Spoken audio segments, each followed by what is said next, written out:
What is going on, guys? Roll here with Seek Find Play, bringing you another Portland video. Now this one is of the Portland Retro Gaming Expo auction that they had that Saturday night of the expo. Now this is where you come to potentially win some of the bigger, rarer items of the convention. Also, just to know, this is where some of the funding comes for the expo itself. If you guys didn't know, PRGE is a non-profit, so the staff that run this thing are actually volunteering their time.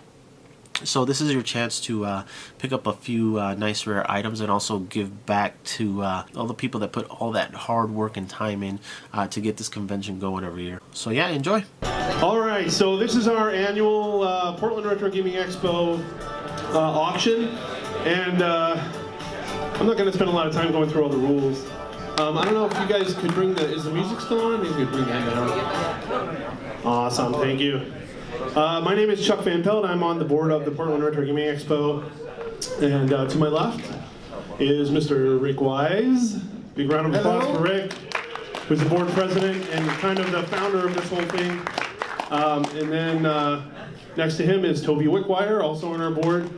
And we just like to do auctions and sell video game stuff, and so this is a lot of fun for us, and we hope it will be for you too. So kind of how this works is a lot of our vendors and collectors that we know want auction items here at our auction, so we kind of curate them and decide what are good items. And then we conduct this auction for them, but we're not involved in the sale at all. So if you bid on anything, you will be paying directly to the owner of that item, and I'll kind of give you some advice on whether they'll take PayPal or cash or credit card or what kind of payment. And I noticed that our spreadsheet doesn't have a lot of those details, so I'm probably going to be asking the owners to kind of give me that information. So if you are a seller tonight and you hear your item come up, you can just pay attention, and I'll say, what do you take, cash, PayPal, whatever, and just kind of yell it out, and we'll just roll with it. 100% new Atari 2600 game from Lost Classics. It takes inspiration from Robotron. The end requires the Lost Classics controller, which is also sitting up there on the table, which is a one-of-a-kind custom controller that Chris created. Only one copy of the game and one controller have been made, and there are currently no plans to produce any more. This is a one-off game that was created with a unique controller for the Atari 2600 by Chris Tremue of Lost Classics. Sold for $250. Thank you very much, Chris Piano. With the Sega Genesis piano cartridge and cord. It also has the Nintendo Miracle Piano cartridge and cord, and the Super Nintendo Miracle Piano cartridge and cord, and the Macintosh discs and cord. The PC Miracle Piano cord is also included. The original foot pedal, earbuds, and AC adapter, and manuals, overlays, warranty cards, and promotional materials.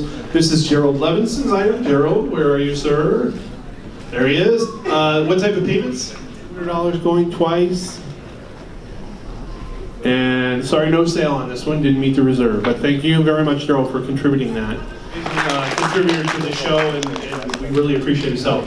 All right, the ET Mobile's up once again. Let's start it at $50. $50, 60, 70, 80, 80 in the back. I'm 80 in the back looking for 90. 80 in the back looking for 90. $80 going once. Oh, I have 90 right here. $90 looking for 100. $90. I got 100 in the back. We're back where we were. $100 looking for 110. $100 looking for 110. $100 going once. It may have gained value just since the last auction. $100 going twice. Sold again for $100. Thank you so much, both of you guys. Really. Very generous, very, very promotional poster brought to us by Frank Cifaldi. Frank, you out there today? Frank, where are you? There you are. What kind of payment will you accept? Sorry, I got you with a mouthful of food, didn't I? I'm sorry. What's this way to stick up for Frank to swallow, and hopefully he doesn't choke? Will he accept food? Sold for 110. Thank you, sir. What's your bidder number, man? I just got one. 252. Look at that. You won it before you even got his bidder number. All right. Let's move forward here to the GameCube Born to Play point of sale banner from Super Smash Games. Andy or Ty or Bill, are you guys, any of you guys here in the house tonight? Anyone? No one? Really? No one from Super Smash? I'm going to assume that these guys, since they run a game store, they can take pretty much any kind of payment method. So let's see if we can get this out here. Maybe Toby will help. This is a Nintendo GameCube point-of-sale banner with 6 different GameCube games on it. It's got Wave Race, Blue Storm, Luigi's Mansion, Super Smash Bros. Melee, Pikmin, NBA Courtside, and Star Wars Rogue One. Approximately 9 feet long and 4 feet tall. Obviously designed to hang outside because it has the wind release cuts in it. Oh wow, So very cool item. The next item is one of our favorite fun little things that we do here. It's the PRGE mystery box. Ta-da! What's in the mystery box? Who knows? There's no reserve on this item. All proceeds go to support PRGE. These are items that people donate that we get from our vendors and find in all kinds of places. Would you like to step up and see what's inside?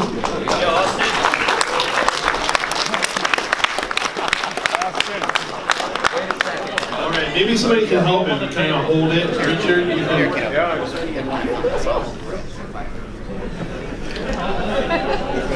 And it's very mysterious. The box is opening. What's inside? Okay, we have a Nintendo 3DS, a new Super Mario 3D Land. Wow. That is awesome. What else is in there? All right. This is, a shot glass, nice. Is that, Retro Gaming Expo glass? That's for your, milk. That's a milk glass. Low fat milk. All right, what else do we have in there? There we go. What does it look like? DVDs. These are videos of the panel videos. Oh, these are panel videos from the 2013 Portland Retro Gaming Expo on DVD. 2012. From 2012. Awesome. Very cool. Very cool. There's more. Anything else in there? Oh, there's something good. Gift certificates to Video Gaming Wizards. Gift certificate to Video Game Wizards. Oh, a bunch of them? Wow. How much are they for? $20 each. And how many are there? $100. $500 in gift certificates to Video. 100. Oh, sorry. $20 for 100 total. Again. This kid's getting shot glasses in a hotel. Oh, and tickets to the Oregon Trail play at the Armory, which is coming up in November. A very cool thing. They did a play at the Armory in the Pearl District around the Oregon Trail video game. Very cool stuff. And a prototype Game Boy cartridge. Woo! Oh my goodness. You picked the right one. Tasmania? Tasmania? Has not been dumped. It hasn't been dumped? Seriously?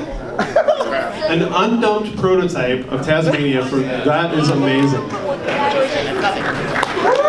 You hit the jackpot. You were ever in a Hollywood video before they... Oh, that's awesome.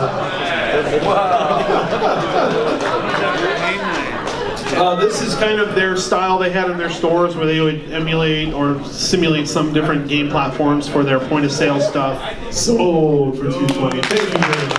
What's the number? 215 is the current number. All right, moving on for Turok 2 demo cards.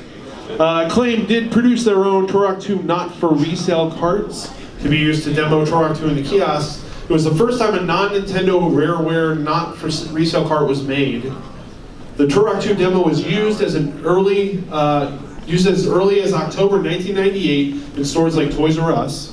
Out of all of the N64 not for resale carts, the Turok 2 demo happens to be the most different from its final version. The cart features just the first level and has tons of beta content.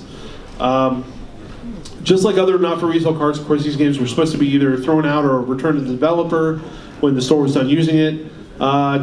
Two things that are different about this demo card: you cannot save your game, the save points do not work, and the game does not give you any information about your controller pack when you start the game.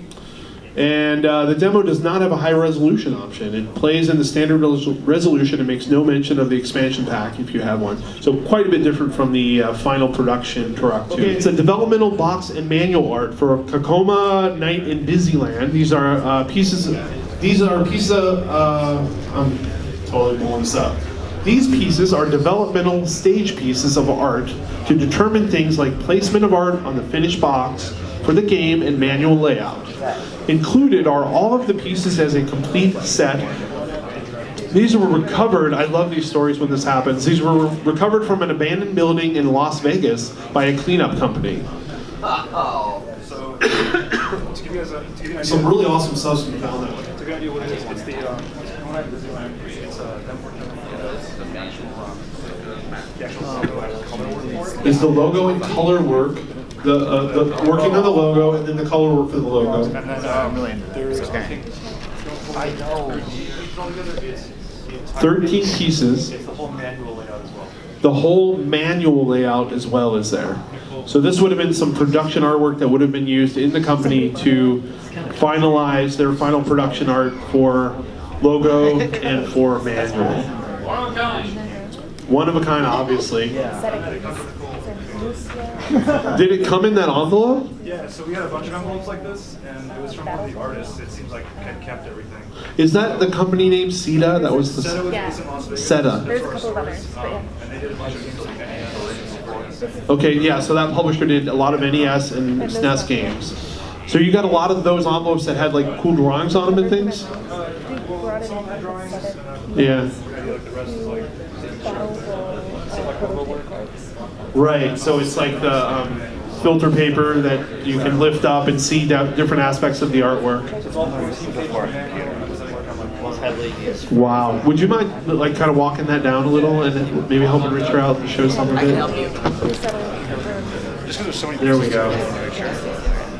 This is the kind of item that obviously very rare. Piece of gaming history. 550 is a current bid. I'm looking for 575. 550 going once. 550 going twice. Sold for $550 to 240. Josh, you're getting a great item there, sir. That is a fantastic item.